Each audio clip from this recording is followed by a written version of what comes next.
Amphibochamp. Ok, alors, sorry. Aujourd'hui, du coup, on va vous corriger le TD de chimie orga qu'on vous a mis sur le MT. Putain, Jeanne et ses peluches. Donc, je commence. Alors, l'exercice numéro 1, c'est un exercice de nomenclature. Donc, c'est un peu une molécule qui fait flipper comme ça, mais c'est fait exprès. Pour commencer, c'est juste un coup à prendre, comme ça, on note donc la chaîne carbonée la plus longue. Et il faut faire attention, c'est que en fait, les doubles liaisons doivent porter les numéros les plus petits. Donc la chaîne carbonée la plus longue, ça va être hop, celle-là, tac tac tac, et puis hop, celui-là, donc ça nous donne 9 carbones. Et on va commencer de ce côté-là, parce que sinon, ces deux doubles liaisons auront des numéros plus grands en partant de là-bas. Donc on commence, ça nous donne donc 1, 2, 3, 4, 5, 6, 7, 8 et 9 carbones. Donc on aura un nom avec none. Ensuite, on va compter donc les différents groupes. Donc on va commencer par les méthyles. Donc les méthyles, c'est CH3. On en a un ici et un ici. Ensuite, les éthyles, on en a deux. C'est-à-dire celui-ci et celui-ci. Et on a un propyle qui est donc ici. Hop. Et donc quand on a repéré tous nos différents groupements, on va pouvoir nommer la molécule. Donc il ne faut pas oublier que quand on nomme une molécule, donc d'abord on met le numéro des carbones, on donne le nombre de groupements qu'on a, et surtout il faut les ranger par ordre alphabétique, sinon ça donne un nom qui est faux. Donc ici ça va nous donner donc je commence par les éthyles. Donc on a hop, je l'écris, on a un 4,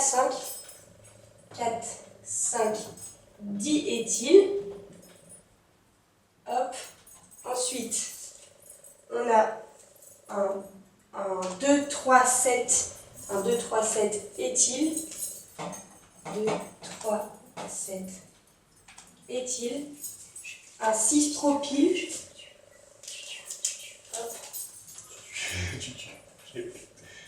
Pour les doubles liaisons, on les mettra à la fin.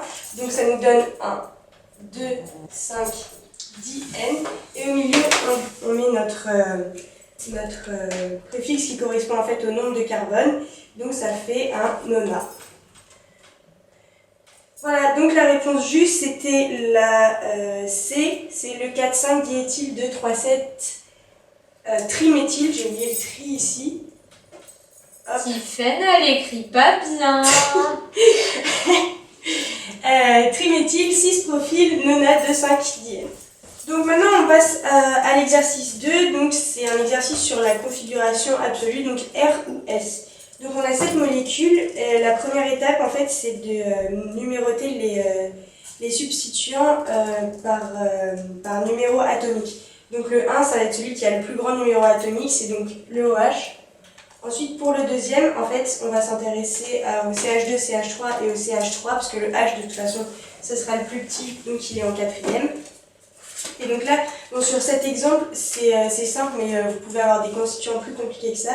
Et en fait, il faut utiliser la loi de Canning-Gold-Prelog. Donc en fait, qui dit que, hop, on va ranger les constituants comme ça en fait. Donc on développe le CH2, ça nous donne CH, CH2, CH3, C, et puis hop, il est fait comme ça. Et en fait, avec le CH3, on a juste ça. Donc là, on voit bien que le premier atome, c'est le même. Du coup, on va aller voir plus loin pour pouvoir numéroter en fonction du numéro atomique. Donc le premier est le même. On passe au deuxième. Ici, c'est un C. Là, on n'a que des H. Donc celui-là sera le deuxième et celui-là le troisième. Donc on les numérote. 2 et 3. Et donc là, en fait, on va juste relier par numéro atomique décroissant. Donc on va du 1 au 2 au 3. Comme ça. Et du coup, on voit que ça tourne comme ça. Hop. Et donc, ça nous fait un S. Donc là, la réponse juste, c'était la C. Donc la A était vraie aussi.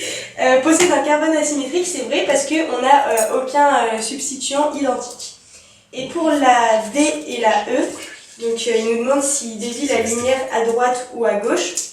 En fait, il n'y en a aucun qui est vrai parce que ça, c'est des questions qu'on ne peut pas déterminer comme ça, juste avec une molécule. Il faut faire en fait des études avec une spectrophotométrie. Donc c'était juste en fait pour vous faire remarquer que R et S, les configurations absolues, ça n'a rien à voir avec ces histoires de déviation de la lumière. Voilà. Du coup, les carbocations. Ce qu'il faut savoir absolument à propos des carbocations, c'est que le carbocation le plus stable va être celui qui est le plus substitué. Donc au niveau des substituants, c'est pareil, il y a un ordre en gros de poids en quelque sorte. C'est ce qui est au niveau du numéro atomique. Donc là déjà tout de suite, le moins substitué, ça va être celui-là. Je mets un 4. Le plus substitué au final, ça va être celui-là parce qu'il a 3C autour de lui, pas d'hydrogène. Ça va être le 1. Ensuite ici, il a 2C, qu'un seul H, ça va être 2. Lui, il a 2H, ça va être le 3. Donc du coup, au niveau de notre ordre de priorité, enfin de stabilité, ça va être la D plus substituée, plus stable que la B, plus stable que la C, plus stable que la A. La A moins stable que la C, moins stable que la B, moins stable que la D. Voilà. QCM suivant. On va faire un petit point sur la configuration Z ou E. Ça, c'est pas très compliqué, mais il faut savoir faire parce que ça tombe régulièrement au concours. Normalement, vous l'avez vu au lycée déjà en première et en terminale. Donc voilà. Alors, petit rappel, Z, c'est quand les plus gros groupements vont être du même côté et E, ça va être quand c'est inversé. Donc là, la première molécule, la molécule A, en fait, on va pas pouvoir dire parce que là, c'est le même groupement. Donc déjà, petite sonnerie. Déjà, elle va pas pouvoir être Z ou E parce que celui-là, il n'y en a pas un qui a la priorité sur l'autre. Molécule B. Tout de suite, on repère le Cl. C'est celui-là de ce côté-là qui est plus fort que le CH3. Et de ce côté-là, on a le choix. Au final, ça va être un O de chaque côté. Mais là, le O, il est relié à un H, alors que là, il est relié à un CH3. Donc, c'est celle-là. Donc, celle-là, elle va être E.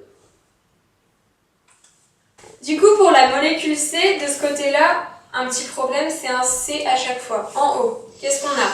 En fait, notre molécule, enfin, notre groupement là, c'est C, double liaison O, OH. Donc en bas, ça va être C, double liaison O et H. En fait, quand on a une double liaison, ce qui est important de retenir, c'est que notre atome, il va compter 2 fois. Donc là, on a quoi? Du coup, on a un O, 2 O à cause de la double liaison, 3 O, alors que là, on n'en a que 2 dû à la double liaison. Donc ça va être ça, notre groupement principal. De l'autre côté, CH2 de chaque côté, après on a le choix entre un O et un S. Ibra, claque, C, fesse au nouveau centre hospitalier, le S est avant le O, c'est celle-là. Ça va être E. Molécule D, c'est un O direct ici, alors que c'est un C en haut. C'est celle-là le groupement principal. Et de l'autre côté, on a le choix entre un N et un C. C'est le N qui est prioritaire. La molécule est Z. Voilà. C'est la configuration électronique, donc ROS, ça c'est un QCM qui tombe tous les ans. C'est super important de bien comprendre. Alors en fait, on va déjà, pour commencer, pour calculer la configuration, il faut qu'on ait un carbone asymétrique. Je mettrai un petit truc. Un carbone asymétrique, c'est un carbone qui possède 4 substituants différents. Donc obligatoirement, pour savoir si une molécule est ROS, il faut qu'on ait un carbone asymétrique. Donc on va commencer par classer les différents substituants d'après la règle de Kalinger-Prelog, IBRCLSFONCH. Donc là, IBRCL. Donc moi, ce que je faisais à chaque fois, c'est que pour chaque substituant, je me récitais le truc. Donc là, IBRCl. Après, ONC, carbone-carbone. On regarde ce qu'il y a en deuxième ordre. Ici, on va avoir 3 hydrogènes. Ici, en deuxième ordre, on a un oxygène et un carbone. Donc c'est beaucoup plus fort. Du coup, le 2 se retrouve ici et le 3 ici, puisque le H, c'est toujours le plus petit des substituants. Pour le deuxième carbone asymétrique, IBRClSFONC. Carbone, carbone. On regarde ce qu'il y a en deuxième ordre. Ici, on a un carbone et 2 hydrogènes. Ici, on a un chlore et un carbone. Donc le chlore étant le plus fort, c'est le 2. Du coup, le 3, c'est ça, et le 4, c'est l'hydrogène. Une fois qu'on a fait notre classement, il faut toujours que le plus petit des substituants, le numéro 4, soit en arrière. Donc sur ce carbone asymétrique, on va pas avoir de soucis, il est déjà derrière. Par contre, sur celui-là, il va falloir faire une rotation. Pour faire notre rotation, on garde l'une des 4 branches immobiles. Je vais prendre un autre stylo parce que celui-là est bon. Donc on garde l'une des 4 branches immobiles. Et puis on tourne en fait d'un tour quoi, les 3 autres. Du coup ici alors on dessine le truc, hein, ça change pas. Donc le H doit se retrouver ici. Du coup on le monte. Le CH2CH3 qui était en arrière se retrouve donc dans le plan. Et du coup le OH qui était dans le plan se retrouve en avant du plan. Donc ce qui est important, c'est vraiment que les trois substituants aient changé de place. Donc, du coup, on fait simplement une rotation, chacun change de place. Donc maintenant, on remet nos petits classements, le OH en 1, ici en 2, et le CH2CH3 en 3. Et puis, donc, on va simplement faire une flèche pour voir dans quel sens ça tourne. Donc là, ça va nous faire une flèche comme ceci. Et ici, donc attention à prendre la forme avec la pleine rotation, ça tourne dans ce sens-là. Déjà, on voit que ça tourne dans le même sens. Il faut savoir que si ça tourne vers la droite, c'est R, si ça tourne vers la gauche, c'est S. Alors moi, j'avais beaucoup de mal. Donc au concours, j'en ai ma note, sachant qu'en plus le truc au concours avec ça marche pas tout le temps. Du coup moi je prenais ma montre, ça marche jamais même. Et en fait je regardais dans quel sens ça tournait, parce que en fait j'avais du mal à déterminer dans quel sens tournait la flèche, même si c'est le truc le plus simple de l'exo à la limite, mais j'avais trop de mal. Du coup là on voit que, enfin vous voyez pas, moi je vois que la montre va dans le même sens que la flèche, donc ça veut dire que c'est R, et ici c'est pareil, c'est R. Du coup on a une molécule qui est 2R, 3R, donc ça c'est l'item B. Et après, donc, l'item E, c'est un petit, je savais pas quoi mettre, donc du coup, la molécule est organique, oui, parce qu'on a du carbone et de l'oxygène. Alors, pour le QCM4, on va s'intéresser aux différentes représentations des molécules. Donc là, j'ai repris la même molécule, et il faut savoir qu'on va avoir différents types donc, de représentations. Ça, c'est une représentation de type Cram, et puis après, on a du Newman, du Fischer, on a plusieurs types de représentations en perspective, etc., en chaîne, en bateau, voilà. Alors, dans cet exercice, moi, je vous propose de faire la forme Fischer et la forme Newman. Alors, sachant qu'il y a plusieurs méthodes, où vous partez des formes qu'on vous propose dans le QCM pour voir si vous retombez sur cette conformation, ou à l'inverse, vous partez de la forme Cram pour essayer de dessiner la forme Fischer et la forme Newman. Moi, je partais plutôt de la forme Cram, je trouve ça un peu plus simple, entre guillemets. Du coup, je vous ai posté une petite fiche, un petit tutoriel sur la représentation des molécules. Elle sera sur le NT et on va essayer. Quand on a notre forme Cram, il faut imaginer en fait un cheval. Alors moi, j'ai très peu de talent en dessin, donc je vais pas vous dessiner un cheval. Mais du coup, il faut pour cela qu'on mette des éléments dans le plan en haut. Donc là, je vais redessiner la molécule en mettant mon CH3, qui est en fait dans le plan, en haut. Et du coup, je garde mon hydrogène et mon chlore comme ceci. Voilà. Donc là, on a une première étape. Il faut imaginer. Alors le chlore, je vais foutre ça un peu plus propre quand même.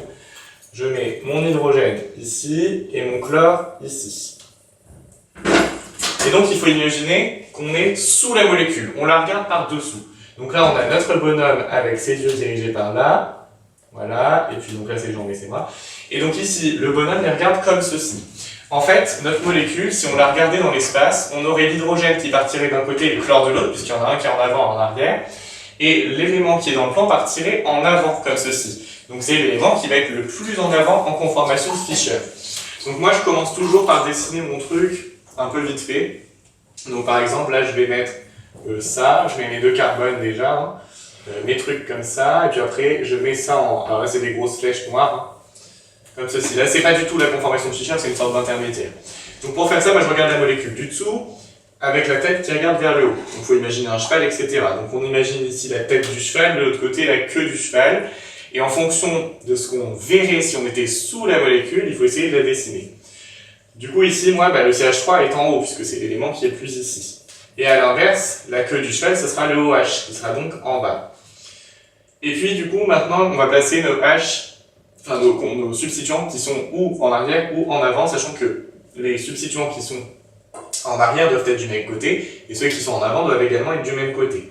Donc du coup, on se retrouve avec un H et un Cl, et ici un CH2, CH3, et un H. Maintenant, on va passer à la réelle conformation de Fischer, qui est comme ceci, en forme de croix.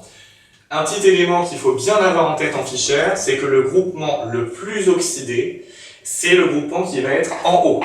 Donc ici, entre le CH3 et le OH, le groupement le plus oxydé, c'est le OH. Donc on met le OH ici, et du coup, il faut penser à inverser les deux lignes ici. Donc on va se retrouver avec un H, un Cl, un CH2, CH3, et un H ici, et puis évidemment, on met le CH3 ici. C'est donc la représentation de Fischer de notre molécule, c'est la réponse A. Et alors un petit élément quand même pour vérifier tout ça, c'est que la molécule ici, on avait dit qu'elle était 2R, 3R, et donc si on calcule, enfin si on détermine la configuration ROS sur la molécule de Fischer, on devrait trouver 2S, 3S, parce qu'en Fischer, on trouve l'inverse de la conformation réelle. Donc de la configuration réelle. Et donc, dans un exercice, si on vous demande la configuration d'une molécule et qu'on vous donne sa forme Fischer, ou vous la mettez en crâne, mais là vous risquez de vous planter, parce que c'est quand même pas hyper simple, ou alors vous calculez la configuration directement sur la forme Fischer, et vous notez l'inverse de ce que vous avez trouvé. Maintenant, on va passer à la représentation de Newman. Newman, c'est un peu plus simple que Fischer. Il faut imaginer en Newman qu'on voit la molécule par devant. Donc là, il n'y a plus le petit bonhomme, qui est dessous, là on la voit par devant, comme si on était devant la molécule, donc ici. Il est trop bon mon bonhomme, j'ai trop de talent. Voilà, donc là il faut imaginer qu'on voit la molécule par devant. Donc on va avoir deux plans finalement. Un premier plan comme ceci, où on va avoir donc toujours le CH3 en haut, d'un côté le substituant qui est à l'arrière, de l'autre côté le substituant qui est à l'avant. Et de même pour l'arrière, on va avoir ça, le OH qui est en haut, le CH2CH3 qu'on fait bien attention de mettre du même côté que le substituant en arrière ici, donc CH2, CH3, et le H qui va être en avant, au même titre que le chlore. Et ensuite en Newman, on va faire un cercle. Le cercle va représenter le plan qui est en avant. Donc là, je replace sur mon cercle la même chose que j'avais déterminé ici, le CH3, le Cl et le H. Et puis pour ajouter les substituants en arrière, on fait des simples traits qui sous-entendus sont en arrière du cercle, et je mets bien les mêmes éléments, c'est-à-dire qu'ici le même élément que le CH3 c'est le OH qui est lui-même dans le plan. Les éléments comme le chlore qui sont en avant c'est un hydrogène, et l'élément qui comme l'hydrogène ici était en arrière c'est le CH2, CH3. Voici donc ma conformation de Newman, c'est la réponse D. Et puis l'item E c'était le nom de la molécule, alors là c'est de la nomenclature pure, c'était pas une molécule très compliquée. Donc on compte le nombre de carbone dans la chaîne, mètre, hête, prop, but, pinte, donc c'est un pinte-ane. On regarde la fonction, qu'est-ce qu'on a comme fonction? On a un chlore, on a un OH, pardon, donc c'est le OH, donc c'est un alcool. Et puis ensuite, eh bien, on va regarder ce qui nous reste finalement sur cette chaîne. Donc si je prends la chaîne ici hydrocarbonée la plus longue, j'ai mon alcool ici, les H on s'en fout, il reste juste le chlore. Donc on va compter de façon à ce qu'on ait toujours le plus petit numéro. Donc du coup ici, comme de toute façon l'alcool, normalement c'est lui qui est censé avoir le plus petit numéro, puisque c'est la fonction. Donc là, si je pars d'ici, ça fait 1, 2, 3. Si je pars d'ici, ça fait 1, 2, 3. Donc peu importe où on se met, l'alcool est en 3. Du coup, on va favoriser maintenant le chlore. Donc le chlore, si je pars d'ici, il est en 1, 2. Si je pars d'ici, il est en 1, 2, 3, 4. Du coup, on va favoriser le 2. Et on aura bien du 2-chloro-pentane 3-ol. Donc réponse item E est juste. Alors pour le QCM5, c'est des définitions. On va s'intéresser aux isomères, aux énantiomères, aux diastéréosomères et puis aux tautomères. Donc du coup, je vous rappelle quand même vite fait les définitions. Un isomère, c'est un composé qui a la même formule brute, mais en fait un arrangement dans l'espace différent. Donc il y a deux types d'isomères. Il y a les isomères de constitution ou de fonction, où là on va avoir la même formule brute, mais une fonction chimique qui est différente, et du coup on va avoir des propriétés physico-chimiques différentes, forcément. Ça vous allez le revoir, les alcools, etc. Ça n'a pas les mêmes fonctions qu'un carbonyle, un carboxyle, etc. Et puis il y a les isomères de chaîne, où là on va avoir la même formule brute, la même fonction chimique, et donc les mêmes propriétés physico-chimiques. C'est simplement l'arrangement de la chaîne hydrocarbonée qui n'est pas la même. Donc la tautomérie, c'est quoi? C'est la transformation d'une fonction en une autre par un déplacement simple et rapide d'un hydrogène. Ensuite, on a donc les stéréoisomères. Donc là, c'est des molécules qui ont la même formule développée plane, mais qui vont avoir une disposition dans l'espace différente. Donc ça va être sur en fonction de que la molécule soit chirale ou non, avec le fameux carbone asymétrique, on y reviendra. Les énantiomères, du coup, c'est deux molécules qui vont avoir les mêmes formules brutes, mais une disposition différente autour de leur carbone. Et donc, elles auront une configuration de leur carbone asymétrique, de leurs deux carbones asymétriques, qui vont être différentes.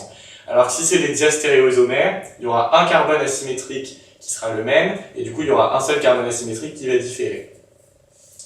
Donc voilà pour les définitions.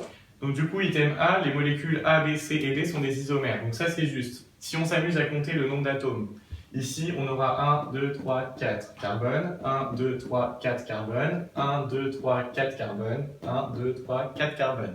On regarde les oxygènes. On a un oxygène à chaque fois. Si vous comptez les hydrogènes, c'est pareil, on a le même nombre d'hydrogènes. Donc du coup, c'est des molécules qui vont avoir la même formule brute, donc qui sont isomères. Ensuite, donc là, on vous a pas demandé, mais ça aurait pu être isomérie ou de constitution de fonction ou de chaîne. Donc là, on voit par exemple celui-ci, c'est un carbonyle ici. Là, c'est des OH. Donc si on les compare entre eux, ils ont la même fonction. Donc du coup, ça va être des isomères de chaîne ou de constitution. Et par exemple, si on compare la A à la B, là, ça sera des isomères de fonction, puisqu'ils n'ont pas la même fonction. Ensuite, item B, on nous dit B et C sont des énantiomères. Alors que ce soit la D ou la C, c'est-à-dire BC sont des énantiomères ou A et D sont des diastéréoisomères, ici c'est forcément faux. Pourquoi? Parce qu'on n'a pas de carbone asymétrique. Ici il n'y en a pas, ici il n'y en a pas, ici il n'y en a pas, ici il y en a un. Mais du coup, comme on n'a pas de carbone asymétrique, on ne pourra pas avoir des configurations ROS différentes, donc on ne pourra pas parler ni d'énantiomérie, ni de diastéréoisomérie, parce qu'il faut des molécules qui chirales. Pour l'item D, A, B et C sont des tautomères. Donc tautomères, on a dit c'est déplacement d'hydrogène. Donc ça c'est vrai, pourquoi? Eh bien parce qu'on peut déplacer, on peut délocaliser notre double liaison en fait. Donc si je délocalise ma double liaison par exemple, alors on nous parle ici de A, B et C.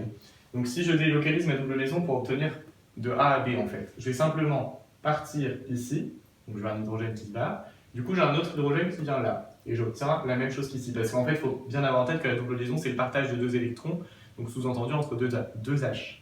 Donc si ma double liaison est délocalisée ici, j'ai un H qui reste ici, un H qui va là, et du coup j'ai un H qui vient ici. Donc après on peut s'amuser à faire l'inverse, c'est-à-dire partir de B vers A, et puis donc on peut également partir de B vers de B vers C, ou de A vers C, de C vers A, enfin voilà, ça marche dans tous les sens, vous pouvez l'essayer chez vous, donc ce sont bien des tautomères. Et enfin l'item E, la molécule A est une cétone, ça c'est juste, alors juste, il faut bien rappeler que la cétone c'est une fonction carbonyle au milieu de la chaîne. Attention, si ça avait été donc ceci par exemple, c'est la fonction carbonyle en extrémité de chaîne, ce serait un aldéhyde.